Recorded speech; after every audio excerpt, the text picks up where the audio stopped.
Сәлеметсіздер ме, құрметті оқушылар?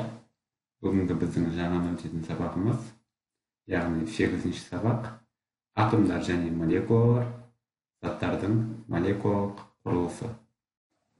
Ерте кезден бастап адамдарды табиғаттың саналуандылығы, түрленуі, яғни бір күйден екінші күйге ауысып, қасиеттерінің өзгеруі ойландырып келді. Мысалы, неге су қатып мұзға айналады? Ал қыздырған кезде су буға айналып кетеді. Неліктен металды қыздырғанда балқиды, ал суытқан кезде қатаяды? Ал олар булана алады ма деген сияқты көптеген сұрақтар адамзатты мазалап келді. Бұл сұрақтарға бірте-бірте жауаптар ғылыми дәлелдер ретінде табыла бастады. Алғаш рет денелердің барлығы да өте кішкентай бөлшектерден тұрады деген көзқарас ертедегі Эллада елінде қалыптасты. Оның негізін салушы гректің ұлы ғұламасы Демокрит болды. Ол кез келген денені ұсақтап бөле отырып, ең соңында бөлінбейтін бөлшек, яғни атомды алуға болады деді. Атомдар үздіксіз қозғалады. Демокриттің идеясын Эпикур одан әрі дамытып, ол да Демокрит сияқты атомдар өздерінің пішіні мен көлеміне және салмағына қарай әртүрлі болады деп қорытынды шығарды. Заттың құрылысы туралы мұндай пайымдаулар эксперимент жүзінде дәлелденген жоқ. Сол себепті бұлар тек қана жорамал еді. Сондықтан заттың атомдық құрылысы туралы ілім ұзақ уақыт адамдарға сенімсіздік тудырып, қолдау тапқан жоқ. Тіпті ұлы Аристотельдің өзі де Демокриттің көзқарасымен келіспеді. Ол денені шексіз ұсақтап бөле беруге болмайды деп пайымдады. Ол кездегі саясаттың да қарап отыратын болсақ, қайта өрлеу кезінде заттың атомдардан тұратыны туралы ілім таратушыларға өлім жазасына кесетін болды. Соған қарамастан, өзінің ғылыми көзқарасы үшін отқа өртенген Леонардо Бруно заттың атомдардан тұратынын қорғаумен өтті. 1827 жылы ағылшын ғалымы Роберт Браун эксперимент жүргізінде молекулалардың үздіксіз әрі ретсіз қозғалыста болатынын дәлелдеді. Мына видеода көріп отырғаныңыздай, олардың қозғалыстары мына жерде ретсіз және үздіксіз екені көрсетілген. Яғни Роберт Браун мынандай эксперимент жасады. Ол өсімдіктердің сұйық ішіндегі тозаңшаларын микроскопта бақылау барысында олардың үздіксіз және ретсіз қозғалыста болатынын көрді. Осылайша, ұсақ бөлшектердің ауа мен сұйықтыққа ретсіз әрі үздіксіз қозғалуы броундық қозғалыс деп аталатын болды. Бөлшектердің броундық қозғалысы атомдар мен молекулалардың бейберекет үздіксіз қозғалысының салдары болып табылады. Қазіргі кезде молекулалар мен атомдарды үлкейтіп көрсететін электрондық және сканерлік зондтық микроскоптар мен иондық проекторлар бар. Осы құрылғылардың көмегімен молекулалар мен атомдарды көрген кезде олардың арақашықтығы өте кішкентай екені белгілі болған. Сол себепті молекулалар мен атомдардың арақашықтығын өлшеген кезде жаңа өлшем енгізілген. Оны ангстрем деп атаймыз. Бір ангстрем 1 сантиметрді 100 миллионға бөлгенге тең, яғни оның -8 дәрежесі сантиметрге, немесе 1 метрді 10 миллиардқа бөліп, сол бір бөлікті алатын болсақ, ол бізде 1 ангстрем болады, немесе 1 ангстрем тең, оның -10 дәрежесі метрге. Жинақталған эксперименттерге сене отырып, заттың молекулалық кинетикалық теориясының қағидалары жасалды. Молекулалық кинетикалық теорияның қағидаларын орыс ғалымы Ломоносов былайша қорытындылап берді. Яғни, молекулалық кинетикалық теорияның негізгі 3 қағидасын атап өтті. Оның бірінші қағидасы: барлық заттар өте ұсақ бөлшектерден, молекулалар мен атомдардан тұрады. Екінші қағидасы: молекулалар мен атомдар үздіксіз, ретсіз қозғалыста болады. Ал молекулалық кинетикалық теорияның үшінші қағидасы: молекулалар мен атомдар өзара әрекеттеседі.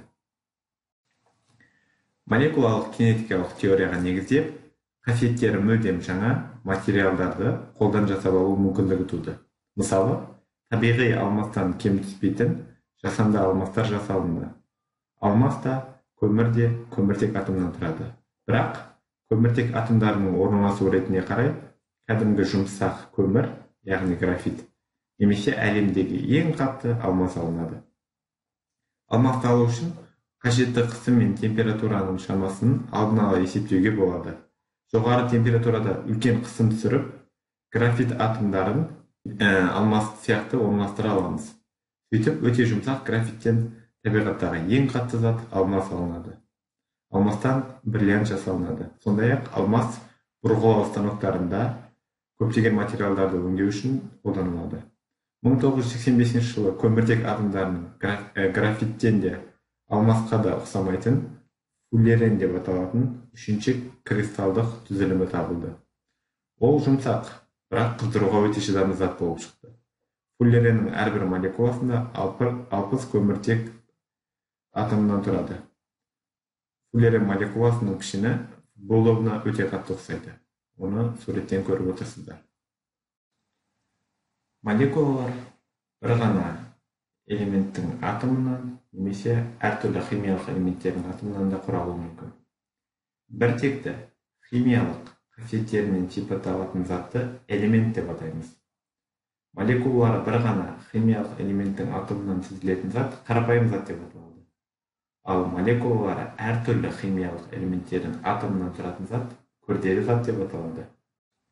Мысалы үшін біз жаңа ғана қарастырған графит, алмас, фуллерен молекулаларының қарастырайық тағы.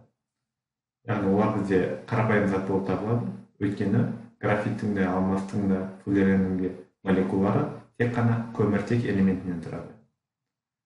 Ал тағы да бір мысал ретінде судың молекуласын алып қарастыратын болсақ, судың молекуласы екі химиялық элементтің атомдарынан тұрады. Оның құрамында бір-біріне байланысқан бір оттек, химиялық белгіленуі О әрпімен, және екі сутек атомы бар. Сутек атомы H әрпімен белгіленеді. Сондықтан су молекуласының формуласы H2O деп жазылады. Бұл формулаларды алдағы уақытта химия сабағынан толықтай үйренетін боласыздар.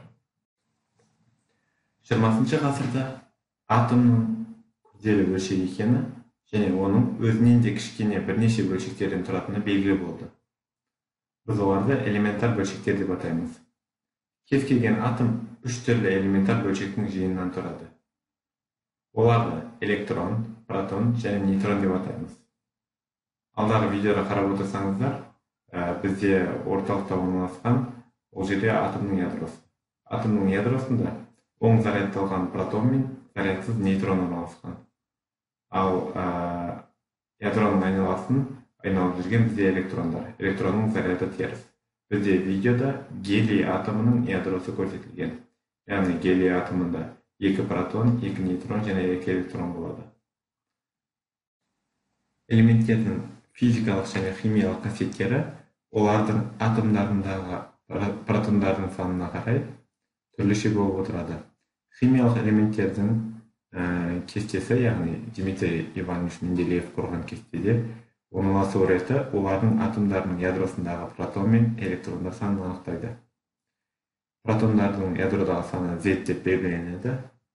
Мысалы үшін айтып кететін болсақ, алдарыңызда Менделеев кестесі тұр. Мен 8-ші сыныпта химия сабағында толықтай танысатын боласыздар. Сол жерде сутек атомы бірінші номерде тұр. Яғни бірінші номер сутек атомның реттік номерін білдіреді. Сол себепті сутек атомда бір протон мен бір электрон бар. Жаңа ғана айтып өттім, реттік номер протон мен электрондардың санын білдіреді.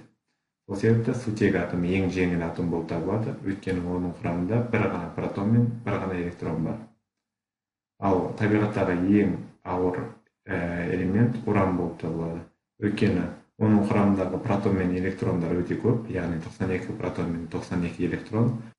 Сонымен қатар уран ядросындағы нейтрондардың санында рекордтық көрсеткішке ие, яғни 139 немесе 141 нейтроннан тұрады.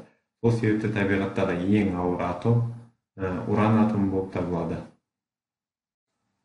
Әлемдегі сан жетпейтін неше түрлі денелер мен заттардың барлығында тек қана 92 химиялық элементтің атомдарынан тұрады. Әр элементтің атомы сол элементтің химиялық қасиеттерін сипаттайтын ең ұсақ бөлшегі. Заттар молекулалардан тұрады, ал молекулалар атомдардан тұрады. Біз қарапайым мысал ретінде мен жаңа айтып кеттім, сутегі молекуласын мысал келтіріп. Сутегі молекуласында 3 атом бар. Бір оттегі, 2 сутегі атомы. Сол сияқты заттар молекулалардан тұрады, ал молекулалар атомдардан тұрады. Әр заттың молекуласы сол заттың ерекшелігін сипаттайтын ең ұсақ бөлшегі болып табылады. Молекуланың да, атомның да өте ұсақ бөлшек екенін сезіну үшін мынандай мысалға жүгінейік. Көлемі орташа алма жер шарынан неше есе кіші болса, молекула да алмадан сонша есе кіші. Яғни, көлемі 1 мм куб сутек газында қалыпты жағдайда 27 квадриллион, яғни мына жерде 15-0 квадриллион деп оқылады. Немесе 2,7 көбейтілген 10-16 дәрежесі молекула бар. 10 миллион уран атомын жанастырып қатар қойсақ, олар 1 мм аралықта алады. Сонда ең ауыр элемент қатты уранның 1 мм куб көлемінде жуықтап алғанда 10-21 дәрежесі атом орналасатын еді. Қорыта айтқанда, жекелеген атомдар химиялық элементтердің, ал молекулалар заттардың ең кіші бөлшектері болып табылады. Әр түрлі заттардан денелер құралады.